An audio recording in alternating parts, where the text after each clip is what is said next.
The year was 1882, a time when words were currency and silence was mistaken for weakness, when women were expected to charm with conversation and men measured worth by a voice's strength. This is the story of Eleanor Mitchell, a mail-order bride, whose profound quietness became her greatest liability in the boisterous Wyoming territory, until she met the one man who understood that sometimes the most powerful languages are spoken without sound. Before we jump back in, tell us where you're tuning in from, and if this story touches you, make sure you're subscribed, because tomorrow I've saved something extra special for you. The stagecoach lurched violently as it hit yet another rut, jolting Eleanor Mitchell from her contemplative state. Through dust-covered windows, the settlement of Cedar Hollow emerged, a scattered collection of log buildings set against the backdrop of the Wind River Range. Nothing like the orderly streets of Providence, Rhode Island, she had left behind. Eleanor adjusted her modest grey traveling dress, her hands steady despite the nervous flutter in her stomach. She touched the silver locket at her throat, her mother's last gift before the fever took her, and drew a quiet breath. The driver's raspy voice broke through her thoughts. "End of the line, ma'am. Cedar Hollow." Gathering her worn carpet bag and the small wooden box containing her few precious belongings, Eleanor stepped down from the coach. The Wyoming air hit her lungs with startling clarity, carrying scents of sage and distant pine. Her eyes swept across the bustling main street, searching for the face that matched the tintype photograph she'd received 4 months ago. Thomas Bradford had described himself as a successful merchant seeking a wife of gentle disposition and domestic capability. Their brief correspondence had seemed promising. He hadn't minded her tendency toward brevity in letters. Eleanor had imagined he might appreciate her quiet nature after a day of business dealings. "Miss Mitchell." Eleanor turned toward the voice. A portly man in a checkered vest approached, his mustache waxed to precise points. His eyes, however, held none of the warmth she'd imagined from his letters. "Mr. Bradford?" she asked softly, offering a slight curtsy that felt oddly formal in this frontier setting. Indeed.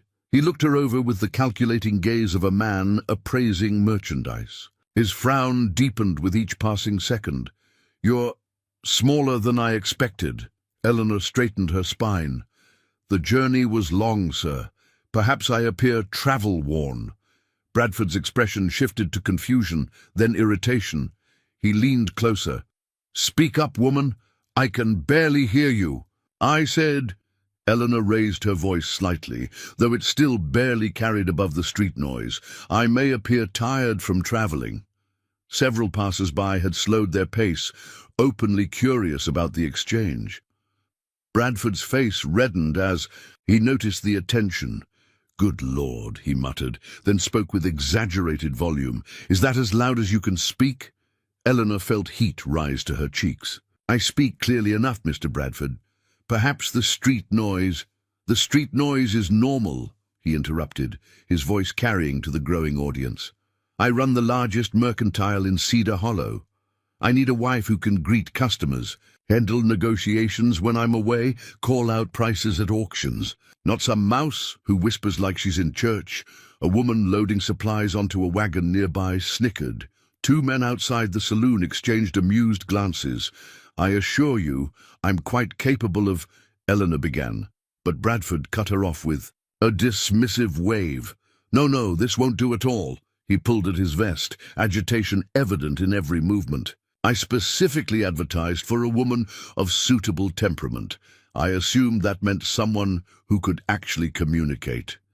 "We did communicate," Eleanor said, her quiet voice steady despite the humiliation burning through her. "Through letters." "You never mentioned letters," Bradford scoffed loudly enough to draw more attention. "Any fool can write letters. I need a wife who can shout down a haggling customer, who can call the children in from the yard, who can make herself heard at town meetings." Eleanor clutched her carpet bag tighter, fighting to maintain her dignity as whispers spread through the gathering crowd. Sir, if you would allow me to explain... Explain what? That you're practically mute? Bradford's face had turned an alarming shade of purple. This is a frontier town, Miss Mitchell, not some Eastern finishing school where ladies practice whispering. Behind fans, we speak plainly and loudly here. A gangly boy who'd been sweeping the boardwalk stopped to gawk. A cluster of women outside the general store made no effort to hide their interest in the unfolding drama. I can learn to project my voice if necessary, Eleanor offered, though the thought of constantly straining to be heard made her throat tighten. Bradford shook his head emphatically. I haven't got time to teach a grown woman how to speak properly. This was clearly a mistake. He reached into his pocket and withdrew a leather pouch. Here's enough for return passage and a night's lodging. The eastbound stage leaves tomorrow afternoon. He thrust the pouch toward her.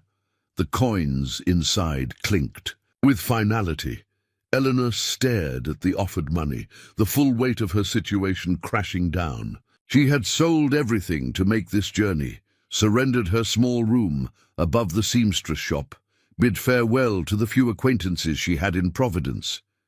There was nothing waiting for her back east, except the poorhouse. Please, Mr. Bradford, she said, hating the desperation creeping into her whisper, if you would just give me a chance, the matter is settled. He dropped the pouch at her feet when she didn't take it. The Frontier Inn is 2 blocks down. Tell Mrs. Havisham that Bradford sent you. Good day, Miss Mitchell. With that, he turned and strode away, leaving Eleanor alone in the middle of the street, surrounded by curious onlookers and the scattered coins that had spilled from the pouch. The whispers grew louder. Poor thing came all this way for nothing. Bradford likes his women loud. Everyone knows that. What did she expect, whispering like a ghost? With as much grace as she could muster, Eleanor knelt to gather the spilled coins. Her hands trembled slightly as she placed them back in the pouch. Standing, she lifted her chin and walked toward the inn, ignoring the stares and whispered comments that followed her. The Frontier Inn stood at the edge of town, a 2-story structure with peeling paint and a sagging porch. Mrs. Havisham, a stern-faced woman with steel-grey hair, took one look at Eleanor's pale face and dust-covered dress and seemed to understand the situation immediately. Bradford's rejected bride? She asked bluntly.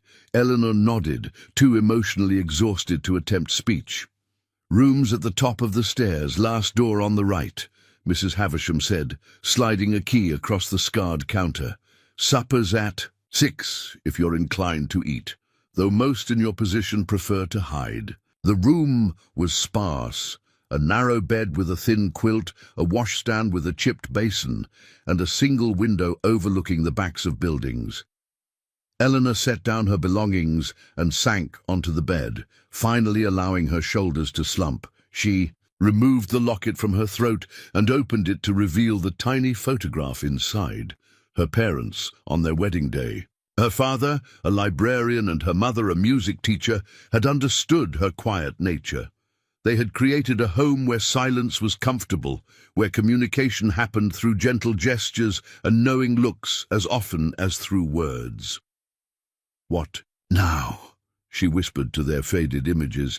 The afternoon sun cast long shadows across the floor as Eleanor considered her options. The money Bradford had given her would cover return passage to Providence, but to what? The seamstress had already hired her replacement. Her parents' small house had been sold to pay medical debts. She had no relatives willing to take in a spinster approaching 30. A soft knock interrupted her thoughts. Eleanor opened the door to find a young woman with kind eyes and flour-dusted hands. "I'm Sarah Jennings," the woman said in a voice barely louder than Eleanor's own. "I helped Mrs. Havisham in the kitchen, heard what happened with Bradford." She held out a cup of tea. "Thought you might need this." Eleanor accepted the cup gratefully. "Thank you. That's very kind." Sarah lingered in the doorway. "Don't mind what folks say about Bradford. He's all bluster and noise, thinks volume equals value." She lowered her voice further. "Between you and me, His first wife left him because she couldn't stand his shouting.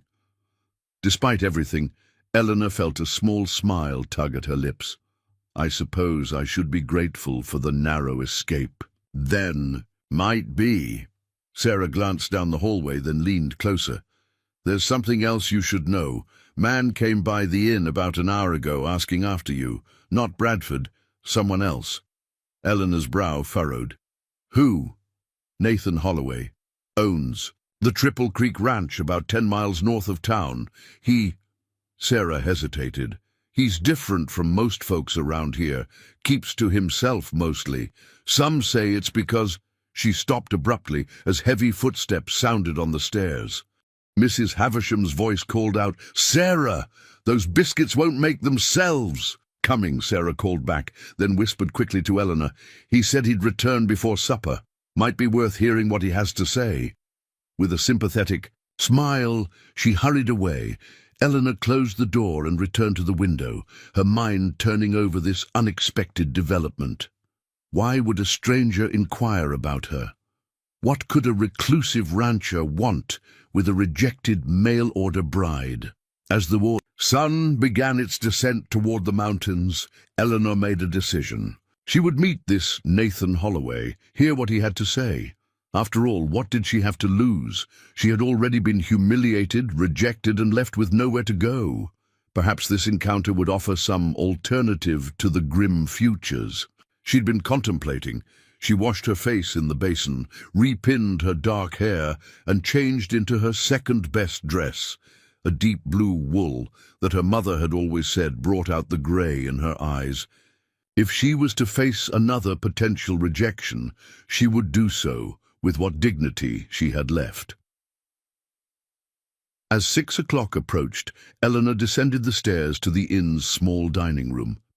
Only a handful of guests occupied the scattered tables, and they paid her little attention. She chose a seat near the window where she could observe anyone approaching the inn. She didn't have long to wait. Through the wavering glass, she saw a tall figure approaching on horseback. The man dismounted, with easy grace, his movements deliberate and unhurried. As he stepped onto the porch, Eleanor noticed something unusual about the way he carried himself, an alertness in his posture, the way his eyes seemed to take in everything at once. Nathan Holloway entered the dining room, and Eleanor's first thought was that he didn't look like the other men she'd seen in Cedar Hollow. Where they were loud and rough-edged, he carried himself with quiet dignity. His clothes were simple but well-maintained, his dark hair neatly trimmed, his beard close-cropped. But it was his eyes that caught her attention. Deep brown and intensely observant, they swept the room before settling on her. He approached her, table with measured steps, and as he drew closer, Eleanor noticed something else. The slight tilt of his head, the way he watched her lips when she began to speak. "Mr. Holloway?" she asked softly. He nodded, his eyes never leaving her face. And in that moment, Eleanor understood what Sarah had been trying to tell her. Nathan Holloway was deaf. Preparing and narrating this story took us a lot of time, so if you are enjoying it, subscribe to our channel. It means a lot to us. Now, back to the story. The realization settled over Eleanor like a warm shawl. Nathan Holloway was deaf, and suddenly his interest in her made perfect sense. He gestured politely to the empty chair across from her, raising his eyebrows in question. Eleanor nodded, watching as he settled into the seat with deliberate grace. From his pocket, he withdrew a small, leather-bound notebook and a pencil.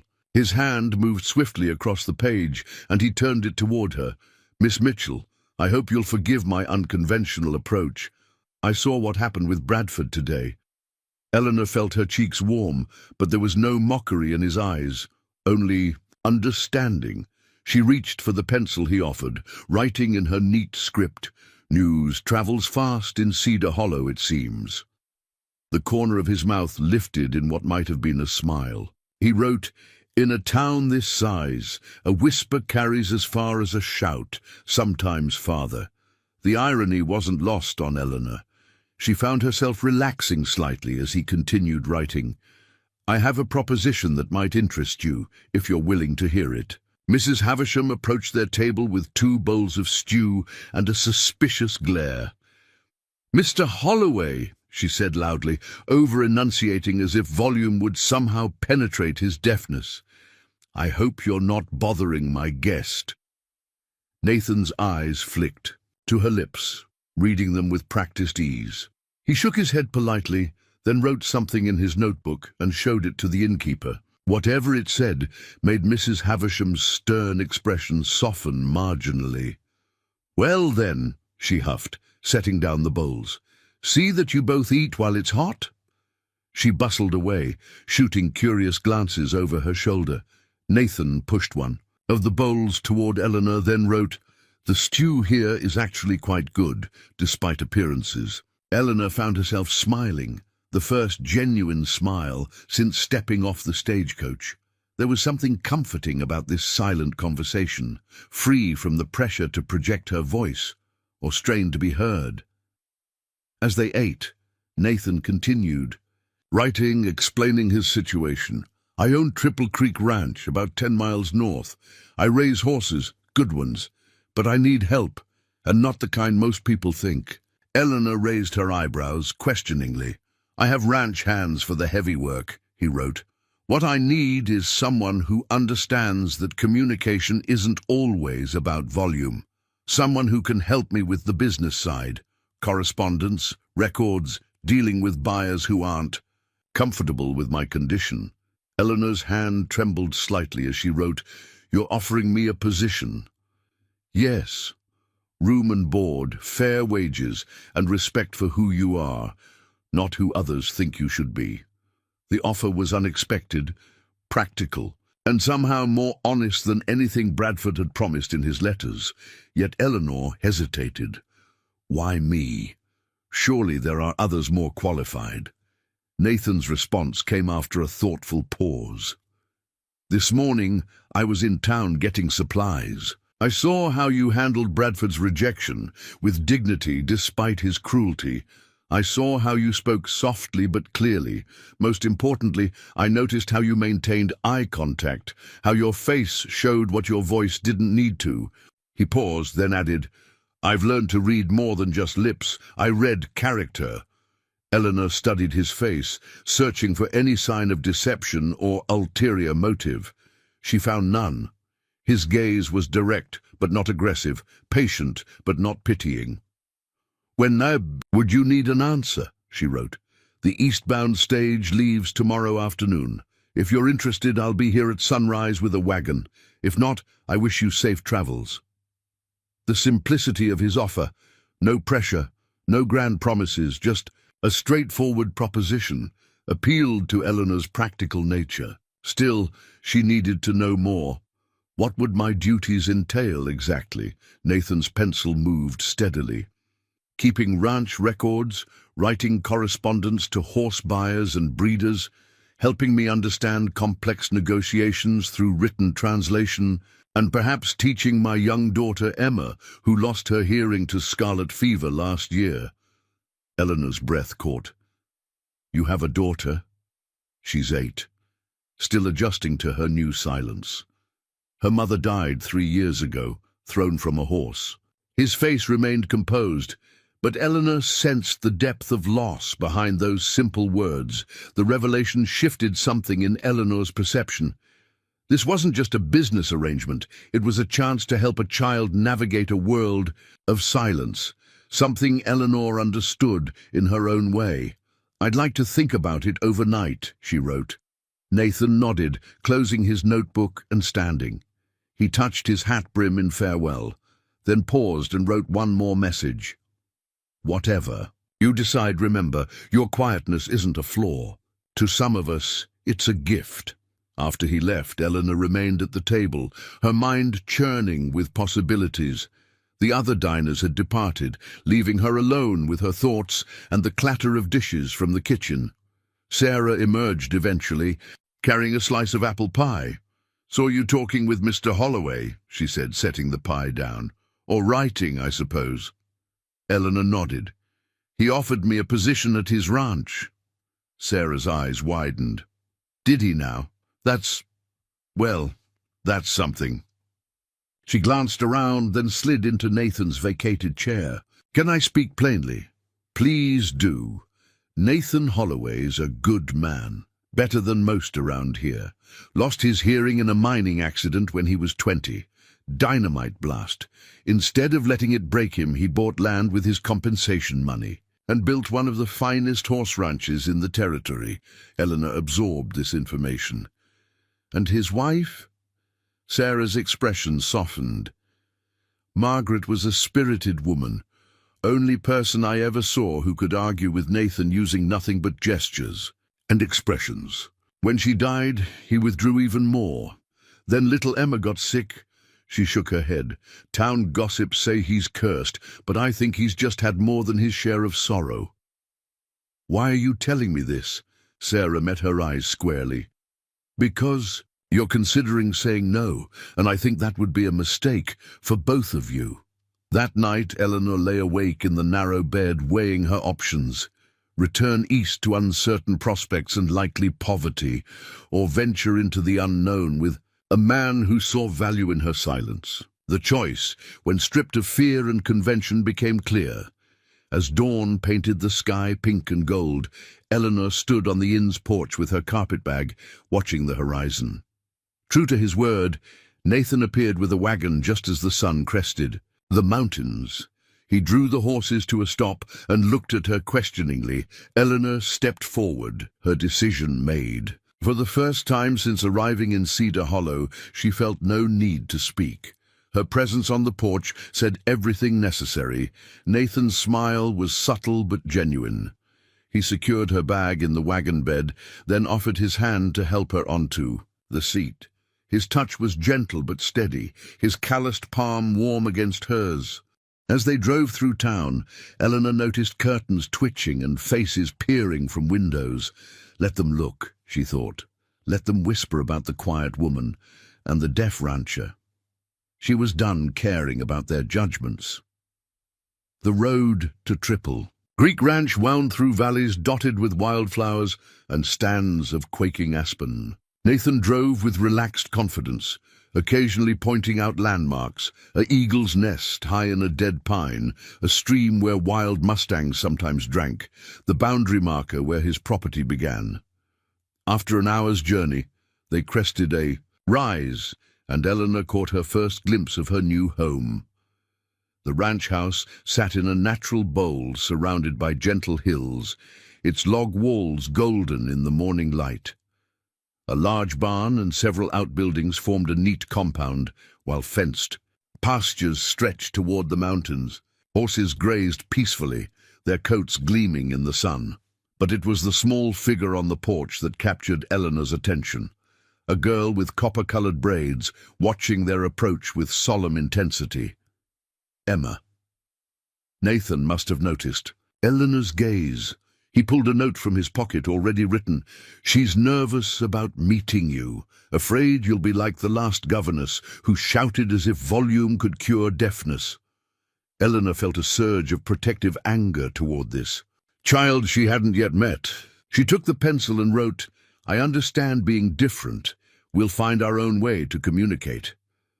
As they pulled up to the house, Emma stood frozen, her small hands clenched at her sides. Eleanor climbed down from the wagon without waiting for assistance and approached the child slowly, maintaining eye contact. When she was close enough, she did something that surprised both Nathan and Emma. She knelt to the girl's level and signed a simple greeting, one of the few signs she'd learned from a deaf neighbor in Providence. Emma's eyes widened. She looked at her father, then back at Eleanor, before hesitantly signing something in return. Eleanor didn't understand the specific signs, but she recognized the universal language of a child's cautious hope. Nathan watched this exchange with an expression Eleanor couldn't quite read. He signed something to Emma, who nodded and darted into the house. Then he turned to Eleanor and wrote, How did you know any signs? Mrs. Carmichael, my neighbor in Providence. She taught me a few basics before I left. I hoped they might be useful someday. Nathan studied her for a long moment, then wrote, "Welcome to Triple Creek Ranch, Miss Mitchell. I believe you'll fit in here just fine." As Eleanor followed him into the house, she felt something she hadn't experienced since her parents' deaths, the sense of coming home, not to a place but to a possibility. A chance to build something new from the quiet spaces others feared to enter. The interior of the ranch house reflected its owner's practical nature, but with touches that suggested a gentler influence. Dried wildflowers in a blue glass vase, colorful quilts draped over sturdy furniture, books lining built-in shelves. Emma reappeared carrying a slate and chalk, which she offered to Eleanor with shy formality. Eleanor accepted the slate and wrote, "Thank you, Emma. I'm happy to meet you." The girl's response was a tentative smile that transformed her serious face. She signed something rapidly to her father, who chuckled, a deep, rich sound that seemed to surprise him as much as it did Eleanor. "She wants to know if you like horses," he translated onto paper. "I've never been around them much," Eleanor admitted, "but I'd love to learn." This confession seemed to delight Emma, who grabbed Eleanor's hand and tugged her toward the window, pointing excitedly at the pastures beyond. Eleanor allowed herself to be led, feeling the last of her uncertainty melt away. Whatever challenges lay ahead at Triple Creek Ranch, she knew one thing with certainty. Here, her quietness would not be a liability, but an asset. Here, in this place of shared silence, she might finally find her voice, not in volume, but in value. The first weeks at Triple Creek Ranch passed in a rhythm Eleanor had never known. Mornings began before dawn, with the soft percussion of hoofbeats as ranch hands led horses to pasture. She would find Nathan already at work in his study, reviewing breeding records by lamplight, his concentration absolute until she appeared in the doorway with coffee. Their communication evolved naturally. Sometimes they used the notebook, other times a combination of gestures, expressions, and the growing vocabulary of signs Eleanor was learning from both Nathan and Emma.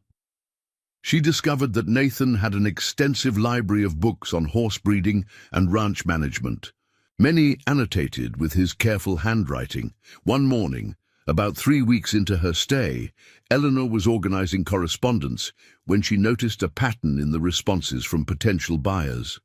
Many seemed hesitant, their letters dancing around what appeared to be concerns about conducting business with a deaf rancher. She brought this observation to Nathan during their daily meeting. His jaw tightened as he read her notes, but he wrote, "They assume deafness equals inability. I've lost good sales because buyers would rather work with someone who can negotiate properly." Eleanor considered this, then wrote, "What if we change their perception? Your horses speak for themselves.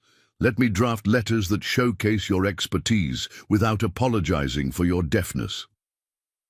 Nathan studied her for a long moment before nodding slowly.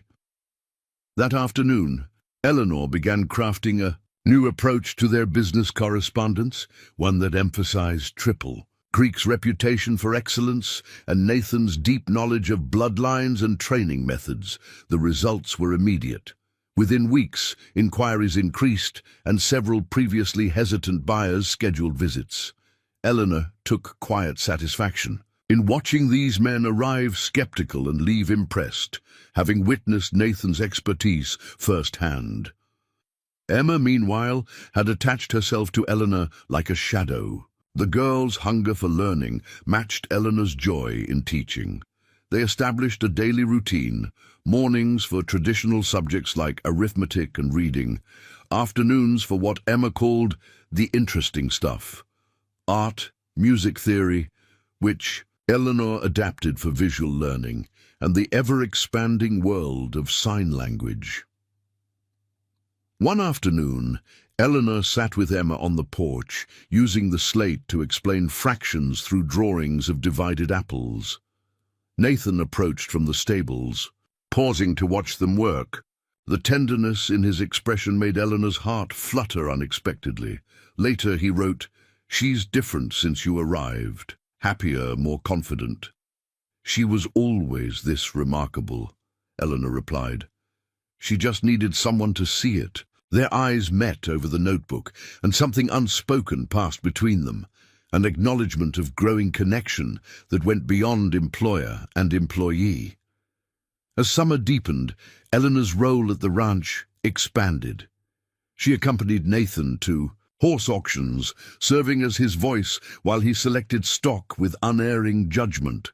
Her quiet presence and clear explanations earned respect from even the most traditional ranchers. One particularly hot afternoon, they attended an auction in Red Valley, a larger town 2 hours south of Cedar Hollow. Eleanor had grown accustomed to curious stares, but today's crowd seemed especially attentive. It wasn't until she overheard 2 women whispering that she understood why. That's her, the one Bradford rejected for being too quiet. Working for the deaf rancher now, can you imagine? 2 mutes together. Eleanor's cheeks burned, but before she could react, Nathan touched her elbow gently. He'd noticed the women too. With deliberate casualness, he signed something that made nearby onlookers gasp. Though they couldn't understand the words, his expression made the meaning clear. He was proud to have Eleanor at his side. The auction proceeded smoothly, with Nathan securing 2 promising yearlings. As they prepared to leave, a well-dressed man approached. Mr. Jameson, a prominent horse breeder from Denver. "Holloway," he said, then turned to Eleanor. "And you must be the famous Miss Mitchell. I've been receiving your letters." Eleanor inclined her head politely. "Mr. Jameson, your correspondence has been illuminating. I must admit, I'd been hesitant to do business with," he gestured vaguely toward Nathan, "given the communication challenges. But your letters convinced me otherwise." Nathan watched the exchange carefully, reading lips with practiced skill. Eleanor felt a surge of protective pride. "Mr. Holloway's expertise speaks for itself," she said softly but firmly. "Any communication challenges exist only in the minds of those who equate volume with value." Jameson had the grace to look slightly abashed. "Indeed, which is why I'm here to discuss a rather substantial arrangement. Might we speak privately?" What followed was one of the most significant deals in Triple Creek's history, a contract to supply horses to Jameson's extensive network of Eastern buyers. Eleanor facilitated the negotiation with growing confidence, translating complex terms into writing, while Nathan's sharp mind calculated bloodlines and breeding potential. That evening, as they drove home through the purple twilight, Nathan pulled the wagon to a stop beside a stream. He wrote, "What you did today, standing up for me, for us. Thank you." Eleanor felt warmth spread through her chest. "You don't need defending. You just need people to see what's already there. Like you did, like Emma did first. Children see truth more clearly than adults." Nathan's hand covered hers on the wagon seat, the touch sending electricity through her skin. For a long moment, they sat in comfortable silence, watching stars emerge in the darkening sky. Their relationship shifted after that night, though neither spoke of it directly. Touches lingered longer than necessary. Glances held deeper meaning. Eleanor found herself looking forward to their evening conversations with an intensity that both thrilled and frightened her. The change didn't go unnoticed. Mrs. Ortiz, the ranch cook, who came 3 days a week, observed their interactions with knowing smiles. Even the ranch hands seemed to sense something blossoming between their quiet boss and the Eastern woman who'd brought new life to Triple Creek. One morning in late August, Eleanor was teaching Emma in the study when urgent hoofbeats announced an unexpected visitor. Through the window, she saw a rider approaching at full gallop, Sarah Jennings from town, her face pale with urgency. Eleanor met her at the door. "Sarah, what's wrong?" "It's Bradford," Sarah gasped, catching her breath. He's been drinking, talking ugly about you and Mr. Holloway. Says he's coming out here to set things right. Eleanor's blood ran cold. When? Now. He left right after me, but I know a shortcut. You've got maybe 20 minutes. Nathan appeared, in the doorway, instantly alert to the tension. Eleanor quickly wrote out Sarah's warning. His expression darkened as he read, but his hand remained steady as he wrote, "Take Emma to the root cellar. Stay there until I come for you." Eleanor shook her head firmly. "This concerns me too. I won't hide." Their eyes locked in a brief battle of wills. Finally, Nathan nodded once sharply and strode toward the gun cabinet. Eleanor sent Emma with Sarah to the cellar despite the girl's protests, then positioned herself on the porch. She didn't have long to wait. Bradford appeared on the road, whiskey-bowled and accompanied by 3 rough-looking men. As they approached, Eleanor recognized one as Jake Murdoch, a troublemaker who'd been banned from the Frontier Inn for harassing Sarah. "Well, well," Bradford called out as he dismounted, "if it isn't the mouse who found herself another hole to hide in." Eleanor stood her ground, though her heart hammered against her ribs. "You're trespassing, Mr. Bradford." "Can't hear you," he mocked, cupping his hand to his ear. "Guess that's why you fit in so well with the deaf-mute." Nathan emerged from the house, rifle in hand. His presence was calm but commanding. Every inch the man who'd built Triple Creek from nothing. He positioned himself slightly in front of Eleanor, protective but not overshadowing. Bradford's false bravado wavered slightly. "Got nothing to say, Holloway? Oh, right, you can't." He laughed at his own joke, though his companion seemed less amused, eyeing Nathan's steady grip on the rifle. "Mr. Holloway has already said everything necessary," Eleanor stated, her quiet voice carrying surprising authority. "This is private property. Leave now." Listen to her, trying to sound important. Bradford took a swaying step forward.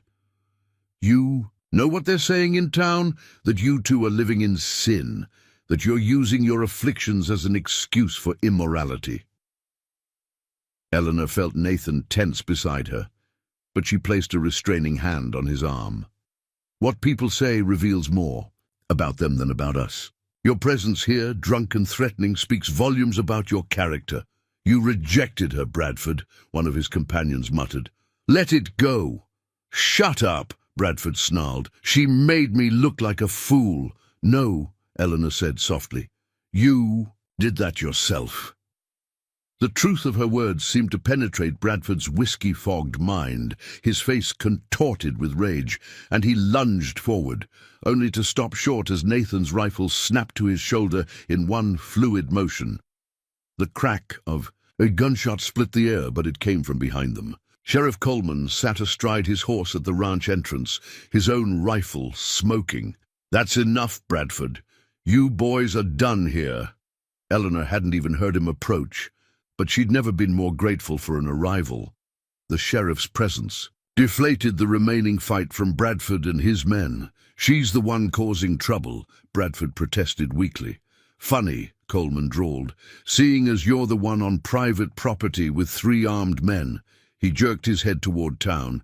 "Git, and if I hear about you bothering these folks again, you'll be cooling your heels in my jail." As Bradford and his men rode away, Sheriff Coleman dismounted. "Sarah Jennings rode to my office," he explained. "Figured there might be trouble." He tipped his hat to Eleanor. "Ma'am, I owe you an apology. Should have stepped in when Bradford first acted ugly toward you. This town's got some growing up to do." After the sheriff left, Eleanor found herself trembling with delayed reaction. Nathan's notebook appeared in her vision. "Are you all right?" She nodded, then shook her head, then surprised them both by stepping into his arms. Nathan held her carefully, as if she might break, his strength a steady anchor in the storm of emotions. When she finally stepped back, he wrote, "You were brave today." I was terrified. Courage isn't the absence of fear.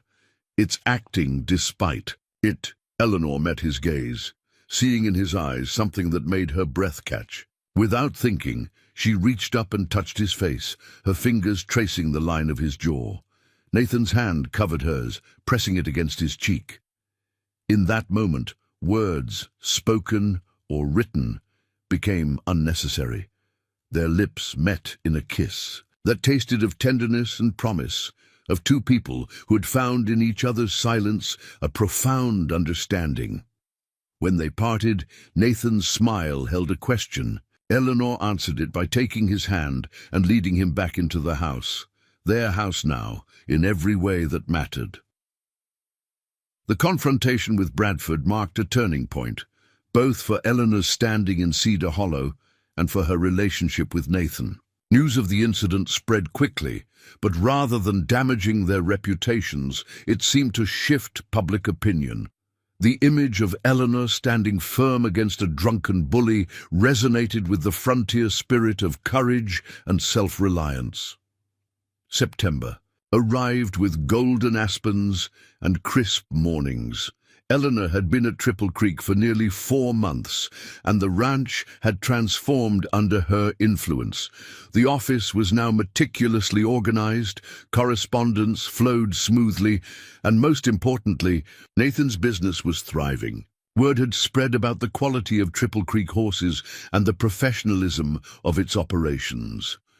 One morning, Eleanor was reviewing breeding records when Emma burst into the office, signing frantically. Eleanor had progressed enough in sign language to understand.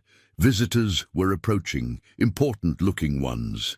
Nathan appeared moments later, having seen the carriage from the stables. He wrote quickly, "The Vanderhilts, railroad money from back east.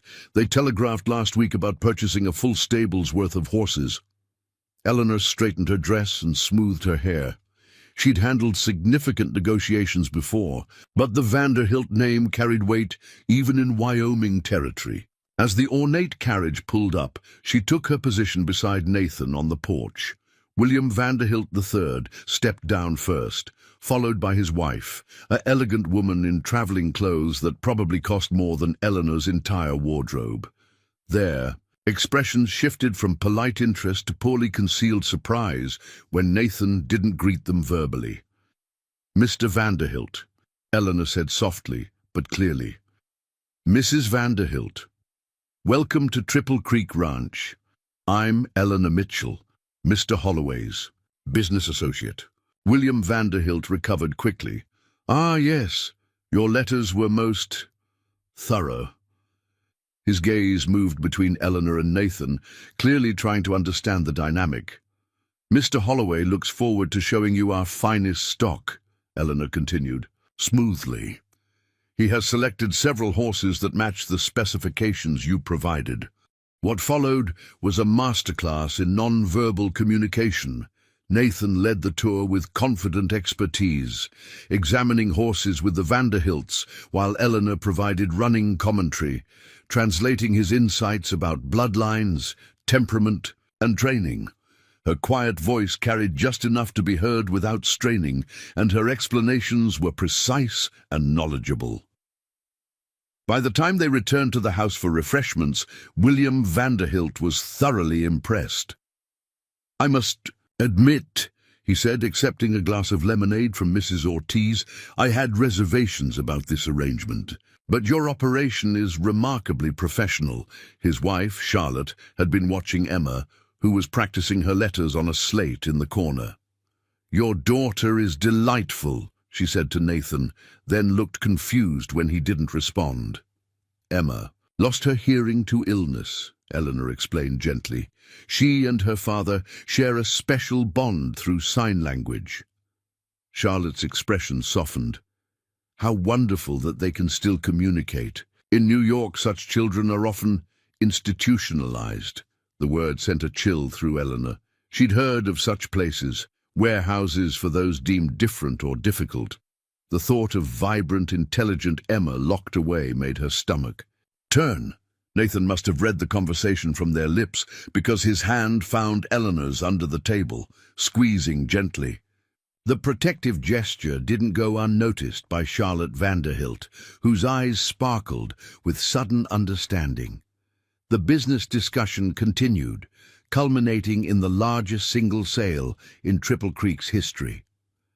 As the Vanderhilts prepared to leave, Charlotte took Eleanor aside. "My dear," she said quietly, "I chair several philanthropic organizations back east. We're always looking for examples of how people with differences can lead productive lives. Would you consider writing about your experiences here, both yours and Mr. Holloway's?" Eleanor hesitated. "I wouldn't presume to speak for Nathan, but you do speak for him, don't you?" Charlotte's smile was knowing. "In more ways than one, I suspect." After the Vanderhilts departed, Eleanor shared the conversation with Nathan. He considered for a long moment before writing, "Our story might help others, Emma's especially. If you're willing to write it, I'm willing to share it." That evening, after Emma was asleep, Eleanor and Nathan sat together on the porch swing, watching lightning dance along the distant mountains. Their shoulders touched, and Eleanor felt the warmth of his presence like a physical comfort. Nathan opened his notebook. "The Vanderhilts assumed we were married." Eleanor's heart skipped. "Did that bother you?" "No." "Did it bother you?" "No." The silence that followed was charged with possibility. Nathan turned to face her fully, his expression serious. He wrote carefully, "Eleanor, when you came here, I offered you a job. Now I want to offer you more. Will you marry me?" Eleanor stared at the words, her pulse racing. This wasn't the romantic proposal of novels, with flowery speeches and bended knee. It was something better, honest, direct, and perfectly suited to who they were. "Yes," she wrote, her hand shaking slightly. "Yes, Nathan." His smile transformed his face, boyish joy breaking through his usual reserve. He pulled her close, and their kiss tasted of promises and lightning-charged air. The wedding took place 3 weeks later in the ranch's main room, with Emma as flower girl and Sheriff Coleman officiating. Sarah Jennings stood as Eleanor's witness, while Nathan's foreman, Miguel Santos, supported him. The guest list was small but significant. Ranch hands, a few townspeople who'd become friends, and surprisingly, Rebecca Bradford, Thomas's first wife, who'd returned to Cedar Hollow after hearing about her ex-husband's final disgrace. "You showed this town that quiet strength beats loud bluster," Rebecca told Eleanor before the ceremony. "That's a lesson we all needed." Eleanor wore her mother's wedding dress, carefully preserved in lavender and tissue paper. Nathan was handsome, in a new black suit, his eyes never leaving Eleanor as she walked toward him. The ceremony was conducted in both spoken words and sign language, with Emma beaming as she watched her father and new mother exchange vows. That night, as Eleanor lay in Nathan's arms in their bedroom, she marveled at the journey that had brought her here, from rejection and humiliation to love and acceptance, from being deemed too quiet to finding someone who treasured her silence. The following months brought changes to Triple Creek. Eleanor's article for Charlotte Vanderhilt's Foundation was published in several Eastern newspapers, generating interest and support for deaf education. Letters arrived from across the country. Parents of deaf children seeking advice, educators wanting to learn their methods, even a few marriage proposals for Eleanor from men who'd always preferred quiet women. Nathan took particular pleasure in burning those last letters. Winter settled over the ranch with deep snow and crystalline skies. Eleanor learned to love the season's forced intimacy. Long evenings by the fire, teaching Emma to read lips, working alongside Nathan in his study. Their communication had evolved beyond notebooks and formal signs into a fluid language of gesture, expression, and touch. One February morning, Eleanor woke feeling queasy. The sensation persisted for days, accompanied by fatigue and sensitivity to smells, When Mrs. Ortiz found her retching behind the kitchen, the older woman's knowing smile confirmed Eleanor's suspicions. "How far along?" Mrs. Ortiz asked. "2 months, I think," Eleanor whispered. "Have you told him?" Eleanor shook her head. "I wanted to be sure." That evening she found Nathan in the barn, checking on a mare due to foal. The parallel wasn't lost on her as she touched his shoulder to get his attention. When he turned, she handed him a note. "We need to talk, in private."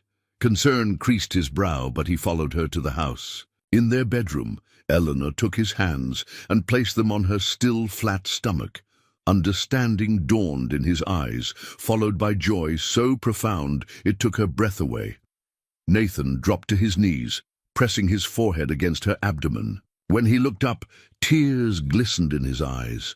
He signed something she didn't recognize, then wrote, "Thank you for everything, for being here, for loving us, for this miracle." The pregnancy progressed smoothly, though Eleanor's morning sickness lasted well into her second trimester. Emma appointed herself Eleanor's helper, bringing cool cloths and crackers, practicing her signs for baby and brother or sister. As Eleanor's body changed, so did the ranch's reputation. The success of their breeding program, combined with the article's impact, had made Triple Creek something of a curiosity. Visitors arrived regularly, some genuinely interested in horses or deaf education, others simply wanting to gawk at the unusual family. Eleanor handled them all with quiet grace, protecting their privacy while promoting their business. Nathan marveled at her ability to be simultaneously gentle and firm, welcoming and protective. In her 7th month, a letter arrived that changed everything. The return address was Harvard University, and the contents made Eleanor sink into the nearest chair. Nathan appeared immediately, alert to her distress. "It's from Harvard's medical school," she wrote with trembling fingers. "They want to study our family. They're researching hereditary deafness and unusual social adaptations." Nathan's expression darkened as he read the letter. The language was clinical, dehumanizing. They were specimens to be examined, not people to be understood. He took the paper and methodically tore it into pieces. "We are not experiments," he wrote firmly. "We are a family." Eleanor nodded, relieved by his reaction. But the letter had shaken her, reminding her that the outside world still saw them as oddities rather than individuals. 2 weeks before her due date, Eleanor was working in the garden when pain lanced through her abdomen. She managed to ring the bell that would summon help before another contraction doubled her over. Nathan appeared within moments, his face pale with worry. The next hours blurred together. The frantic ride to town, Dr. Hawthorne's calm efficiency, Nathan's steady presence despite his own fear. Eleanor labored through the night, drawing strength from Nathan's hand in hers and his eyes locked on her face. As dawn broke, their son entered the world with a lusty cry that Eleanor felt more than heard.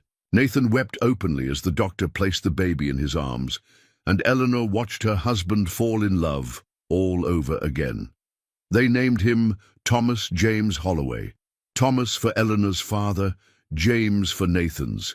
As she nursed him for the first time, Eleanor studied his perfect features, wondering if he would hear the world's music or know only its silence. Either way, he would be loved, accepted, and taught that his worth wasn't measured by what others considered normal.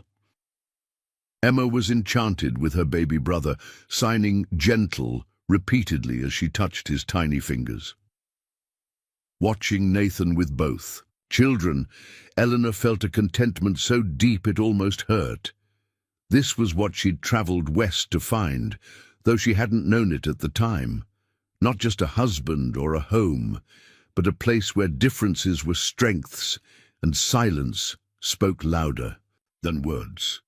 The seasons turned at Triple Creek Ranch, each bringing new challenges and revelations.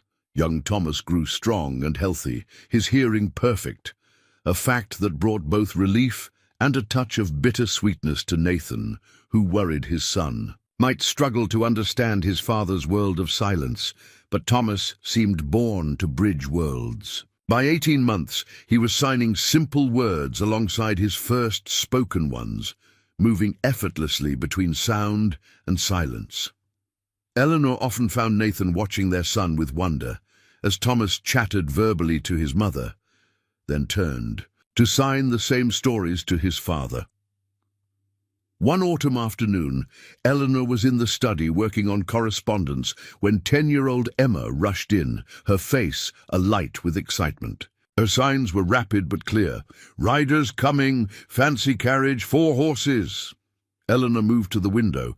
An elegant carriage approached, unlike anything typically seen in Cedar Hollow.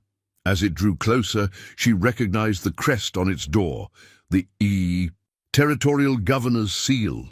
Nathan appeared at her side, having been alerted by Emma, his eyebrows raised in question. "Governor's carriage," Eleanor signed, grateful for her growing fluency. No advance notice. They met the carriage together. Thomas balanced on Eleanor's hip, while Emma stood straight and proud beside her father. Governor Martin Bellows stepped down, followed by 2 well-dressed men carrying leather portfolios.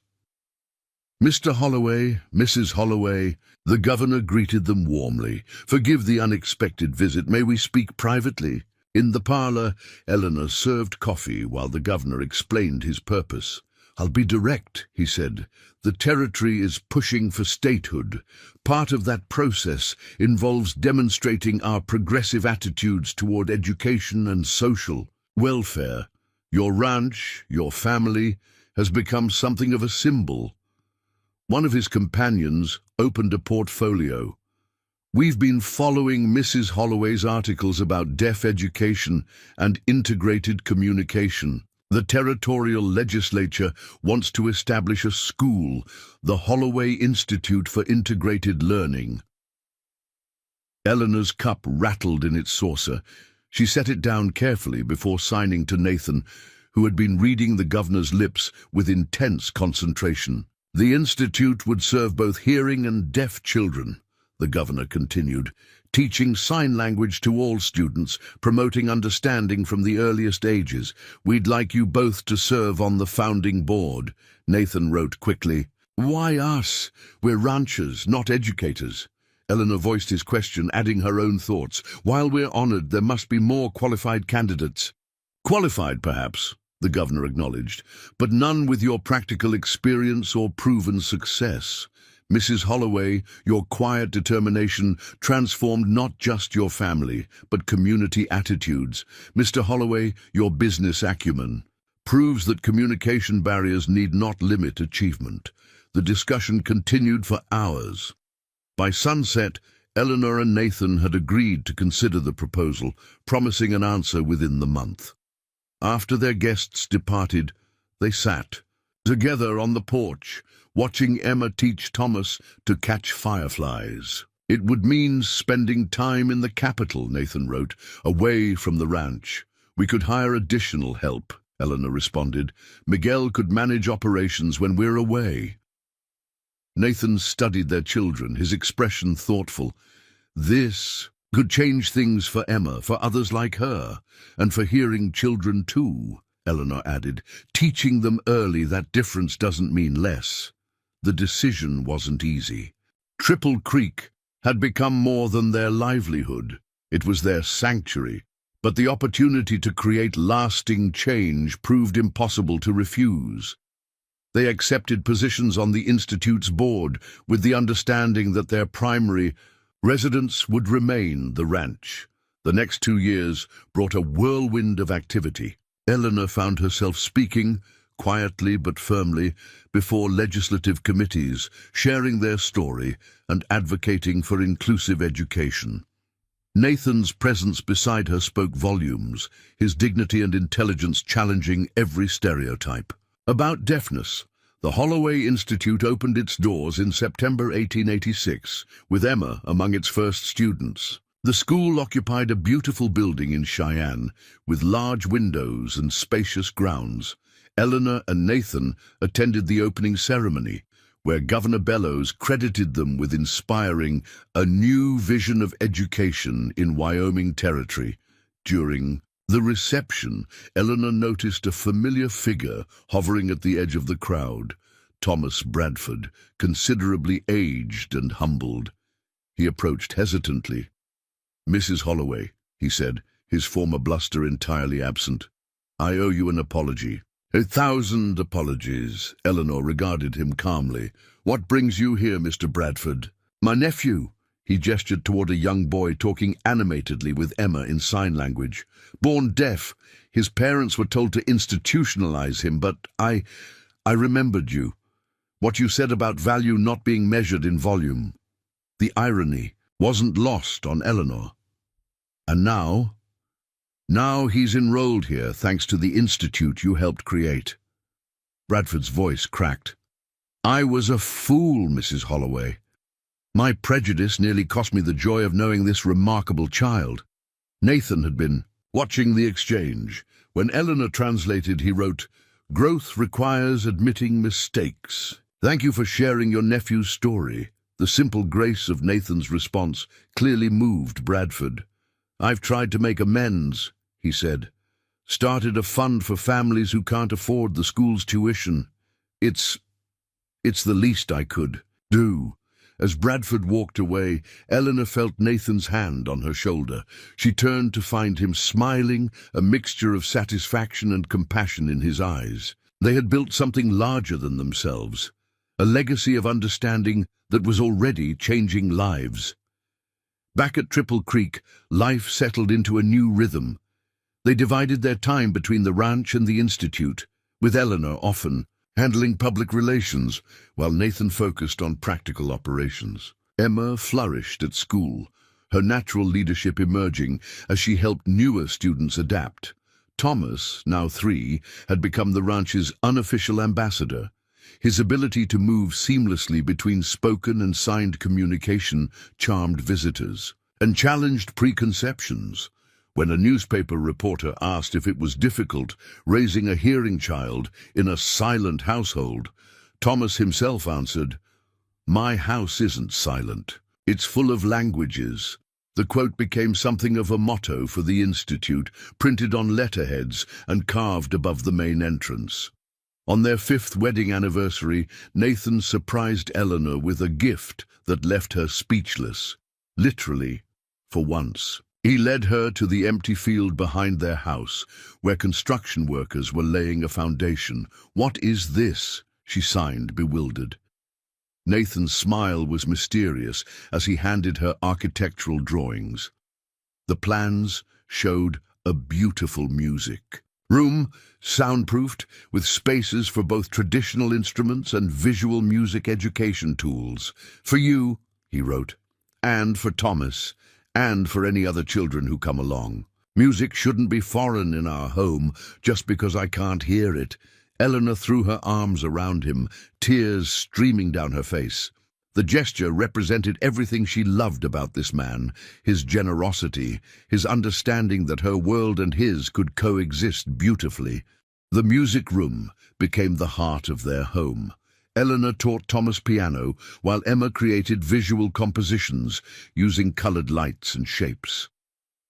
Nathan would sit quietly, feeling the vibrations through the floorboards, watching his family's joy with deep contentment.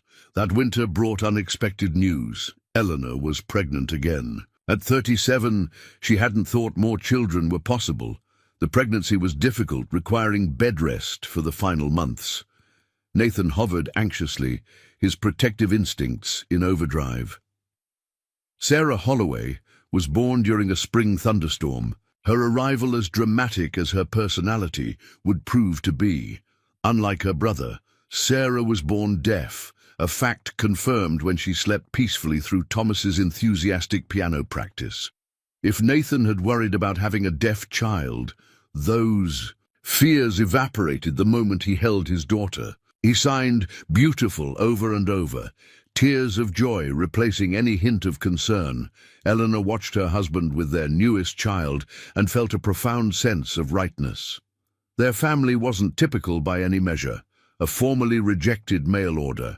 Bride, a deaf rancher, a deaf daughter from his first marriage, a hearing son, and now a deaf baby girl. But their differences had become their strength. As Sarah grew, the dynamics of their household shifted again. Thomas appointed himself his sister's protector and interpreter, while Emma delighted in having a deaf sibling who would understand her world completely. The ranch echoed with an extraordinary mixture of sounds and silence. Thomas's chatter, Eleanor's quiet directions, the visual language of hands moving through air.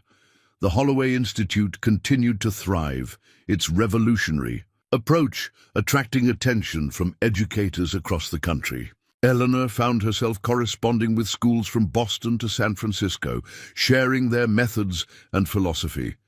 Nathan's business expertise helped establish satellite programs in other territories, spreading their vision of integrated education. One summer evening, as Eleanor sat on the porch watching her children play, Emma showing Sarah how to sign horse, Thomas translating, she reflected on the journey that had brought her here. That desperate moment at the stagecoach station seemed a lifetime ago. Nathan joined her, sliding a note across the swing. "Regrets?" She laughed softly, taking his hand. "Only that I didn't find you sooner." "You found me exactly when you were meant to," he wrote, "when we were both ready to see beyond the obvious." As the sun set behind the mountains, painting the sky in shades of pink and gold, Eleanor realized the truth in his words.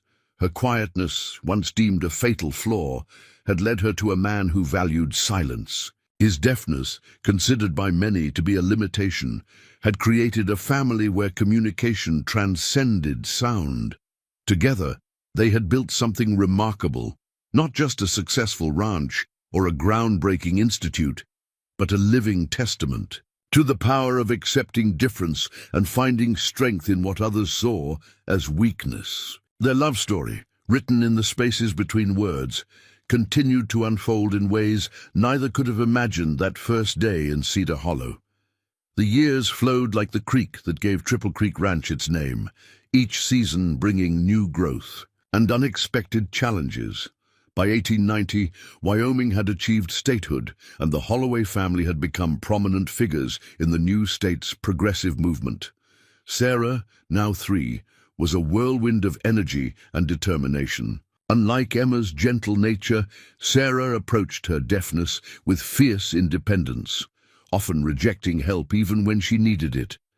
Eleanor recognized her own quiet stubbornness in her youngest daughter, though Sarah's version was far from quiet. One crisp October morning, Eleanor was preparing for a meeting with state education officials when she noticed Sarah attempting to climb the corral fence. Before she could intervene, Nathan appeared, signing firmly to his daughter. Sarah's lower lip jutted out defiantly, but she climbed down, signing something that made Nathan chuckle. "What did she say?" Eleanor asked, joining them. "That the horses understand her better than we do," Nathan signed back, his eyes twinkling. She might be right. Their family had developed its own unique communication style, a fluid blend of ASL, home signs, spoken words, and intuitive understanding. Visitors often marveled at how smoothly information flowed between them, regardless of who could hear or speak. The afternoon brought surprising news. A telegram arrived from Washington, D.C., addressed to both Eleanor and Nathan. The newly formed National Association for Deaf Education wanted them to speak, or in Nathan's case, present, at their inaugural conference. "They want our story," Eleanor signed to Nathan after reading it. "All of it, from the beginning." Nathan considered this, then wrote, "Perhaps it's time. Others might find hope in knowing how rejection led to acceptance." The conference was scheduled for spring in Philadelphia. Eleanor felt a mixture of excitement and trepidation at returning east. So much had changed since she'd boarded that westbound stagecoach 8 years ago. They decided to make it a family journey. Emma, now 16 and accomplished in both academic studies and horsemanship, would graduate from the Holloway Institute that spring.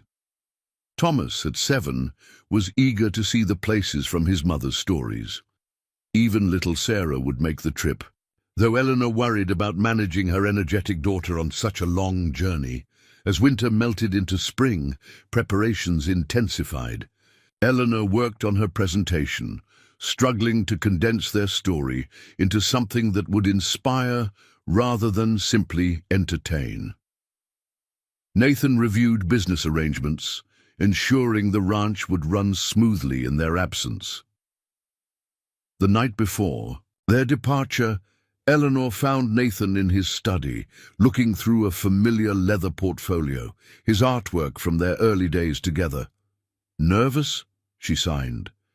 He nodded, then wrote, "Not about the conference, about returning to the world that rejected us both." Eleanor sat beside him, taking his hand. "We return as ourselves, not as who they wanted us to be." The train journey east was an adventure in itself. Thomas peppered everyone with questions about the changing landscape, while Sarah charmed fellow passengers with her expressive signing, even those who couldn't understand her. Emma spent hours reading, occasionally looking up to sign observations to her father. Philadelphia overwhelmed them initially. The noise, the crowds, the tall buildings, so different from Wyoming's open spaces.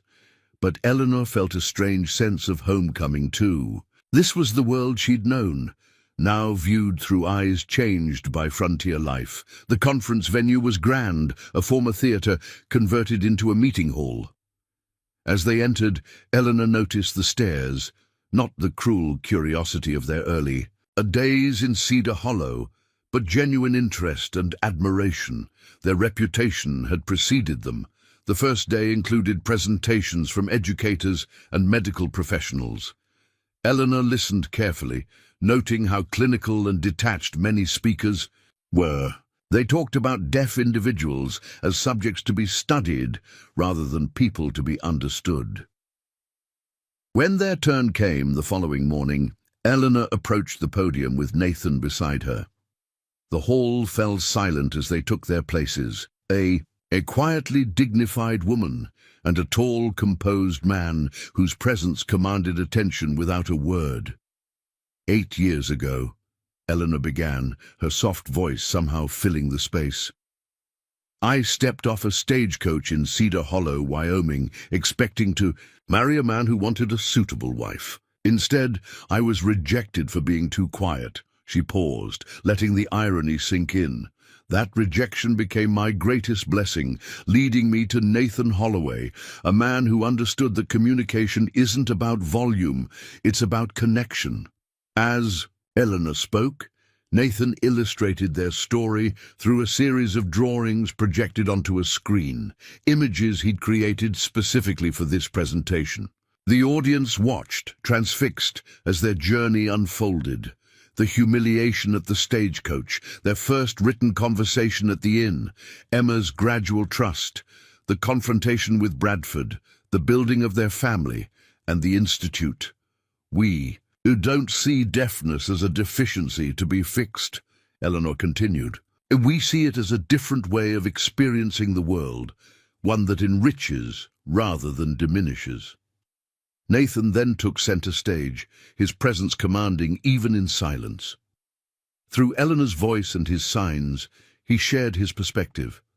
The isolation of acquired deafness, the struggle to maintain dignity in a hearing world, the joy of finding someone who saw his worth beyond his perceived limitations.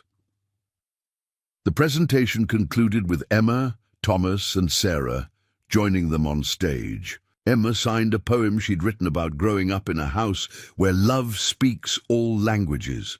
Thomas demonstrated how naturally he moved between speaking and signing.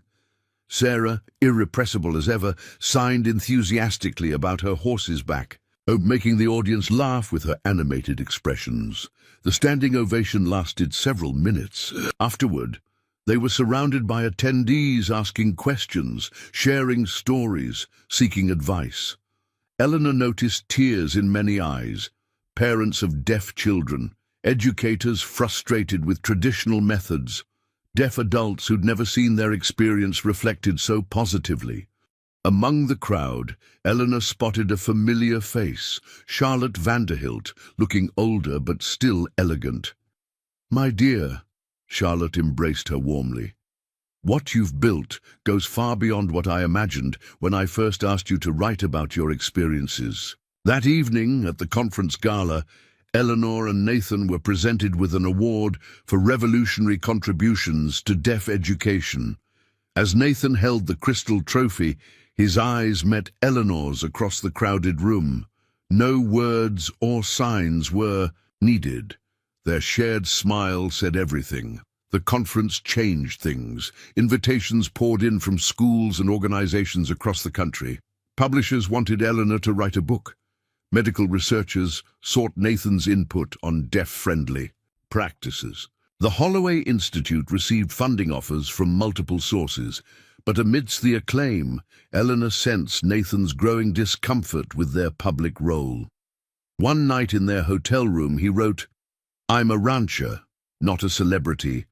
The horses. Don't care if I'm famous." "What do you want to do?" Eleanor asked. "Go home. Continue our work, but from Triple Creek. Let others carry the message forward." Eleanor felt relief at his words. The spotlight, while gratifying, wasn't where either of them truly belonged. They were builders, not performers. They returned to Wyoming to find the ranch thriving under Miguel's care. The familiar routine, dawn feedings, training sessions, evening accounts, felt like slipping into comfortable clothes after wearing formal attire too long, but they couldn't entirely escape. Their newfound prominence. Letters arrived daily from parents, educators, and deaf individuals seeking guidance. Eleanor spent mornings responding, while Nathan focused on expanding their breeding program to fund scholarships at the Institute. Emma graduated with honors and surprised everyone by announcing her intention to study veterinary medicine, a field just beginning to open to women. "Animals don't care if I'm deaf," she signed, with a confidence that reminded Eleanor of Nathan. Thomas showed an aptitude for languages, both spoken and signed. By age 8, he was translating complex concepts. Between English, ASL, and the family's unique hybrid communication system, his teachers predicted a future in diplomacy or education. Sarah remained their wild child, more at home in the stables than the classroom. But her connection with horses was extraordinary. Nathan often said she communicated with them in ways that transcended human understanding of language. On a quiet evening in late summer, Eleanor and Nathan sat on their porch swing, watching their children. Emma was helping Thomas with his studies, while Sarah played with barn kittens, signing to them as if they could understand. "Did you ever imagine this?" Eleanor signed. "When you first saw me at the inn?" Nathan smiled, shaking his head. "I saw a woman who understood dignity in silence. Everything else grew from that, and I saw a man who valued what others dismissed. Their hands found each other naturally, fingers intertwining in the fading light. The ranch stretched before them, not just land and buildings, but a testament to what could be built when people looked beyond surface differences to find deeper connections." In the distance, a train whistle sounded, the railroad that had brought Eleanor west, now carrying their message east through the Institute's graduates and their own example. They had created more than a family or a business. They had sparked a movement that would continue long after they were gone. As stars emerged in the darkening sky, Eleanor reflected on the profound truth that her greatest rejection had led to her greatest acceptance. In finding Nathan, she had found not just love but purpose. Together, they had proven that the most powerful voices aren't always the loudest, and the most meaningful conversations don't always require sound. The evening breeze carried the scent of sage and the distant sound of horses nickering in their stalls. Eleanor leaned against Nathan's shoulder, feeling his steady heartbeat, and knew that she was exactly where she belonged, in the quiet center of a love that spoke volumes without words. The year 1895 brought changes that would test the Holloway family's resilience in ways they hadn't anticipated. Emma had left for veterinary school in Colorado, the first deaf woman to be admitted to the program. Her departure created a quieter space at Triple Creek, though her weekly letters kept the family connected to her adventures. One stormy April morning, Eleanor was teaching Sarah her lessons when Thomas burst into the schoolroom, his face pale with worry. "Mother, something's wrong with Father. He's in the barn, holding his head." Eleanor rushed to the stables, finding Nathan leaning against a stall door, his usually steady hands trembling. When he looked up, she saw something that chilled her blood, confusion in his eyes, as if he didn't recognize her for a moment. Dr. Morrison's diagnosis was grim. Nathan had suffered what the doctor called a brain episode, likely a mild stroke. While his physical recovery was promising, the event had affected his vision, creating blind spots that made reading lips and signing more challenging. "Will it improve?" Eleanor asked the doctor privately. "Perhaps, perhaps not. The brain is mysterious territory, Mrs. Holloway." For a man who had built his world around visual communication, the impairment was devastating. Nathan withdrew into himself, frustrated by his new limitations. Eleanor watched helplessly as her strong, confident husband struggled with tasks that had once been effortless. Sarah, now 8, approached the situation with characteristic directness. One morning, Eleanor found her daughter sitting with Nathan, placing his hands on her face as she signed, teaching him to feel the movements he could no longer clearly see. "Papa needs new ways," Sarah signed to Eleanor later. "Like when Emma taught me to feel horse breathing, to know if they're scared." The child's insight sparked an idea. Eleanor began researching tactile signing, a method where signs were felt rather than seen. It was primarily used with deaf-blind individuals, but perhaps it could help Nathan navigate his new reality. The family adapted, as they always had. Thomas became Nathan's eyes for business matters, reading correspondence aloud while Eleanor translated. Sarah appointed herself Nathan's guide around the ranch, her small hand confidently leading her father between buildings. But the greatest challenge came from an unexpected source. The Holloway Institute's board, concerned about Nathan's condition, suggested he step down from his leadership role. "It's not about capability," the board chairman explained during a tense meeting. "It's about perception. We're fighting for legitimacy in deaf education. Having a leader who is both deaf and visually impaired might what?" Eleanor interrupted, her quiet voice carrying steel. "Might show that disabled individuals can overcome multiple challenges, might demonstrate the adaptability we're trying to teach." The board backed down, but the incident left scars. Nathan's confidence, already shaken, took another blow. He began avoiding public appearances, letting Eleanor handle most institute business. Summer brought a surprise visitor, Margaret Patterson, a teacher from the Perkins School for the Blind in Boston. She had heard about Nathan's condition through educational circles and came offering expertise in deaf-blind communication. "Mr. Holloway," she said during their first meeting, "Helen Keller is proving that neither deafness nor blindness need limit one's contribution to society. Your situation is different, but the principle remains." Under Margaret's guidance, the family learned new communication techniques. Nathan's hands became more sensitive, reading signs through touch. Eleanor developed a system of taps and pressures for quick communications. Even the ranch hands adapted, learning to approach Nathan from specific angles where his vision remained clear. The true turning point came in autumn. A group of newly deafened adults, workers injured in a mining accident, arrived at the institute. Seeking help, They were angry, frightened men who saw their futures as over. Nathan insisted on meeting them, despite his own struggles. Through Eleanor's voice and his limited signing, he shared his story, not just of deafness, but of adapting to additional disability.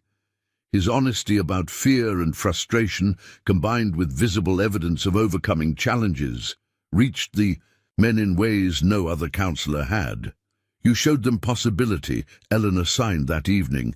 Using the tactile method they'd developed, I showed them reality, Nathan responded, his hands sure in hers.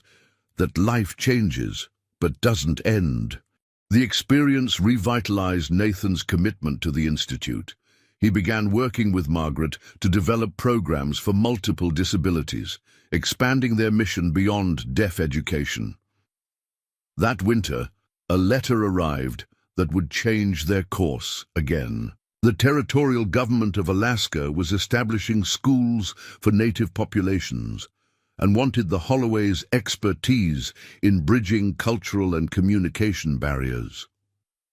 "It's so far," Eleanor signed, watching Nathan's face carefully. "Far from what?" he asked. "From limitations, from people who see only what we can't do." The decision wasn't easy. Triple Creek was their home, their children's heritage, but the opportunity to apply their methods in a completely different context to help communities facing their own communication challenges proved irresistible. They spent months preparing. Emma returned from veterinary school to help transition the ranch operations. Thomas, now 13 and remarkably mature, took on additional responsibilities. Sarah alternated between excitement about the adventure and distress at leaving her beloved horses. The journey north was arduous. They traveled by train to Seattle, then by steamship up the coast. The landscape grew wilder, more primitive, reminding Eleanor of her first glimpse of Wyoming territory years ago. In Juneau, they were met by Reverend Sheldon Jackson, the education superintendent who had recruited them. "The native communities here face unique challenges," he explained. "Different languages, different concepts of deafness and disability. We need your approach, seeing difference as diversity, not deficiency." Their first assignment was establishing a school in a Tlingit village where several children had been born deaf due to a measles epidemic. The cultural barriers were immense. Traditional beliefs about disability clashed with educational goals. The village elders were skeptical of outsiders, particularly ones who couldn't hear, but Eleanor and Nathan had learned patience in Wyoming.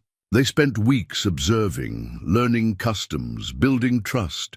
Nathan's dignified bearing and obvious competence despite his disabilities impressed the elders. Eleanor's quiet persistence won over the mothers. Sarah proved instrumental in connecting with the children. Her uninhibited approach to communication, using gesture, expression, and improvised signs, transcended cultural barriers. She played with the village children, deaf and hearing alike, creating games that incorporated both Tlingit gestures and ASL signs. "Children understand," Sarah signed to her parents one evening. "They don't care about different. They care about fun." Slowly, the school took shape. They trained local teachers, adapting their methods to incorporate Tlingit cultural elements. Nathan worked with the village craftsmen to create visual aids using traditional artistic styles. Eleanor developed curriculum that respected indigenous knowledge while introducing new concepts. The work was challenging but rewarding. Letters from Emma, now practicing veterinary medicine in Denver, and Thomas, excelling at a boarding school in Seattle, kept them connected to their older children. Sarah thrived in the new environment, becoming fluently multilingual in English, ASL, and Tlingit signs. After a year in Alaska, they received news that would test their resolve again. The Holloway Institute in Wyoming was struggling. Without Nathan's direct leadership and Eleanor's diplomatic skills, enrollment had dropped. The board begged them to return. The family gathered in their small cabin to discuss the situation. Outside, the northern lights painted the sky in ethereal colors. "We built something important here," Nathan signed, his movements visible in the lamplight. "And we built something important there," Eleanor responded. "Which matters more?" It was Thomas, visiting during school break, who offered a solution. "Why choose? We've proven that good ideas can spread. Train others to continue the work here, then return to strengthen what we started in Wyoming." The wisdom of youth prevailed. They spent 6 more months in Alaska, establishing sustainable leadership for the northern schools. The experience had changed them all, broadening their understanding of communication, culture, and community. When they finally returned to Triple Creek in the spring of 1898, they found the ranch unchanged, but somehow smaller than memory. The Wyoming sky seemed less vast after Alaska's grandeur, yet more precious for its familiarity. The Institute welcomed them back with celebration. Under their renewed leadership, it soon regained its prominence. But now, its mission had expanded, incorporating lessons learned in the North about cultural sensitivity and adaptive communication. Nathan's vision had stabilized, though the blind spots remained. He moved through the world with careful grace, his other senses heightened by necessity. Eleanor often caught him smiling at sounds she barely noticed, the particular rhythm of each child's footsteps, the subtle variations in hoarse whinnies. One evening, as they sat on their porch, watching sunset paint the mountains, Nathan took Eleanor's hand and traced words in her palm, a communication method they'd learned in Alaska. "No regrets?" he asked. Eleanor turned to face him fully, studying the lines that years and challenges had etched on his face. She thought of that terrified young woman rejected at the stagecoach station, of the journey that had led her from humiliation to purpose. "Only gratitude," she signed back, knowing he would feel the movement even if he couldn't see all of it. For every closed door that led to open windows. Their story had become larger than themselves, a testament to resilience, adaptation, and the power of seeing ability where others saw only limitation. From the windswept plains of Wyoming to the forests of Alaska, they had built bridges of understanding that would outlast them both. As darkness settled over Triple Creek Ranch, the lights of the Institute glowed in the distance, a beacon of hope for all who sought to communicate across the boundaries of silence and sound. The new century dawned with Triple Creek Ranch at the heart of a quiet revolution. The Holloway Institute had inspired similar schools across 12 states, each adapting their methods to local needs. Eleanor and Nathan, now in their 50s, had become elder statesmen of the integrated education movement. Spring of 1900 brought a gathering that would have seemed impossible 20 years earlier. The ranch hosted the first national conference on integrated communication, drawing educators, doctors, and families from across the country. The main house overflowed with guests, while additional visitors camped in military-style tents across the property. Emma arrived from Denver with her husband, Dr. James Chen, a hearing physician who had learned ASL to court her. Their 2-year-old daughter, Lucy, toddled between languages as naturally as breathing. Thomas came from Harvard, where he was completing his doctorate in linguistics, specializing in the relationship between signed and spoken languages. Sarah, now 13 and as spirited as ever, had refused to leave her horses for schooling elsewhere, instead taking correspondence courses while developing Triple Creek's equine therapy program for disabled children. On the conference's opening morning, Eleanor stood before the assembled crowd in the Institute's auditorium. Nathan sat beside her, his presence as commanding as ever, despite the silver in his hair and the careful way he now moved. 22 years ago, Eleanor began, her voice still soft but carrying clearly, "I was rejected for being too quiet. That rejection led me to a man who understood that true communication transcends volume. Today, we gather to celebrate not just our story, but the thousands of stories that have grown from that first seed of understanding.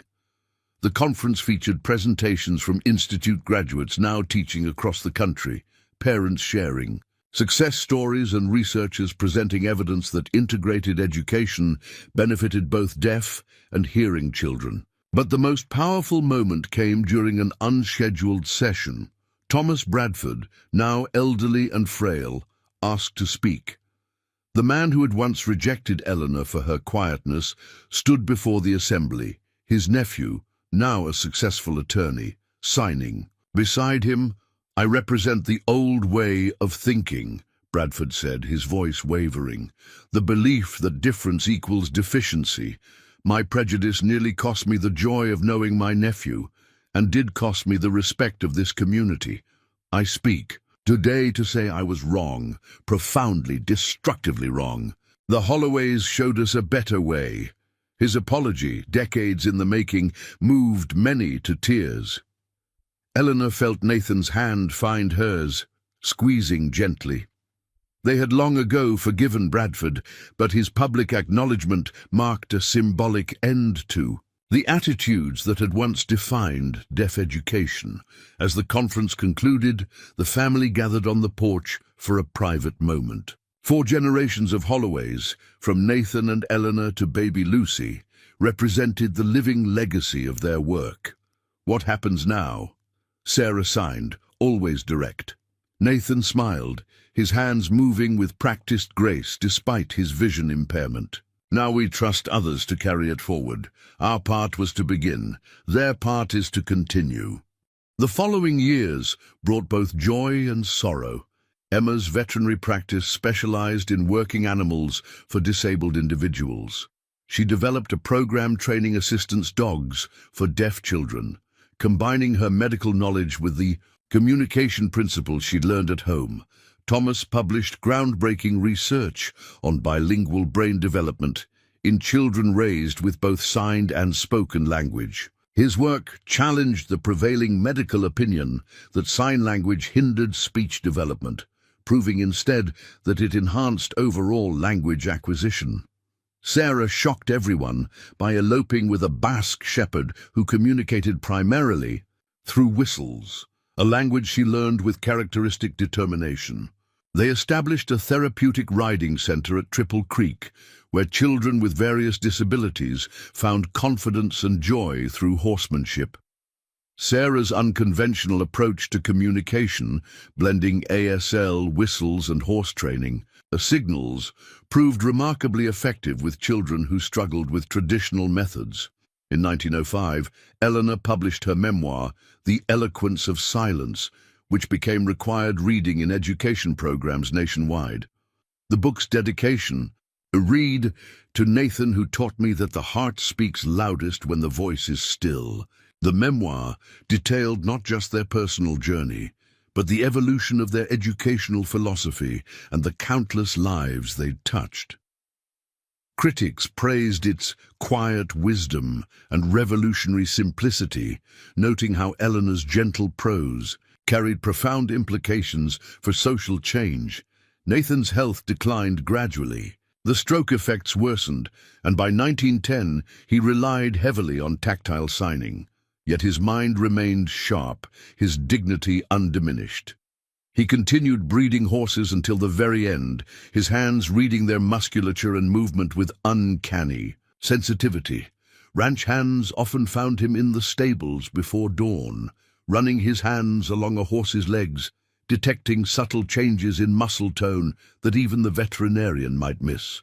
His final project was breeding a line of exceptionally calm horses specifically for therapeutic riding programs. These Holloway horses became renowned across the West for their gentle temperaments and intuitive responses to riders with disabilities. Even as his own physical capabilities diminished, Nathan took pride in creating tools that would enhance others' abilities. He passed peacefully in the spring of 1912, surrounded by family. His last communication to Eleanor was characteristic: no tears, only gratitude. The funeral drew mourners from across the nation, educators, ranchers, politicians, and ordinary citizens whose lives had been transformed by his quiet revolution. The service was conducted in both spoken English and ASL, with Sarah's horses forming an honor guard along the path to the family cemetery. Eleanor lived another 8 years, long enough to see women gain the right to vote, a movement she'd quietly supported through institute connections. She spent her final years documenting their methods, corresponding with educators worldwide, and enjoying her growing collection of grandchildren, all of whom moved effortlessly between spoken and signed communication. She established the Holloway Foundation, ensuring the Institute's financial stability and funding scholarships for deaf students nationwide. Her correspondence during these years, preserved in the Institute's archives, reveals a woman at peace with her life's work, yet still pushing boundaries. She advocated for integrated education at the university level, supported early efforts in deaf civil rights, and mentored a new generation of educators. When Eleanor died in 1920, the funeral drew even larger crowds than Nathan's. Former students, colleagues, competitors, turned allies, and ordinary citizens whose lives had been touched by the Holloway's work filled the ranch. The eulogy was delivered by Margaret Patterson, the teacher who had helped Nathan adapt to his vision loss. She spoke of Eleanor's revolutionary quietness and how it had shouted down the walls of prejudice. The Holloway Institute continued to evolve under Emma's leadership. By the 1930s, it had expanded to include programs for multiple disabilities, foreign language immersion, and teacher training. The ranch remained in family hands, with Sarah's children raising both horses and hope for future generations.